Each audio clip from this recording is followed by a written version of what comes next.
அகங்காரம் என்பது ஒரு தீய குணம். அதுவே பல தீய விளைவுகளுக்கு காரணமும் கூட. அகங்காரத்தில் விழுந்தவர்கள் என்றும் உயர்ந்த நிலையை அடையவே முடியாது. அகங்காரம் யாரிடம் இருக்கின்றதோ அவர்கள் மற்றவர்களிடமிருந்து பிரேமை, அனுராகம் போன்றவற்றை பெறவும் இயலாது. அவர்களுக்கு நல்லவற்றை சொன்னாலும் கேட்க மாட்டார்கள். நல்லது சொன்னவர்களை அற்பமானவர்களாக தான் கருதுவார்கள். முடிந்தவரை அகங்காரம் கொண்ட மனிதர்களிடமிருந்து தூர விலகி செல்ல வேண்டும். அவர்கள் எதிர்பட்டால் நாமே அந்த வழியிலிருந்து விலகி செல்ல வேண்டும். அகங்காரம் அகப்பகைவன். அதனை வெளியே இருப்பவர்களால் வெல்ல முடியாது. அவரவர்களே வென்று விமுக்தி அடைய வேண்டும்.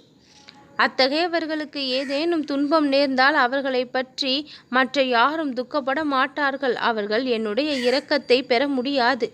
அவர்களுக்கு நெருக்கமானவர்கள் யாரும் இருக்க மாட்டார்கள்.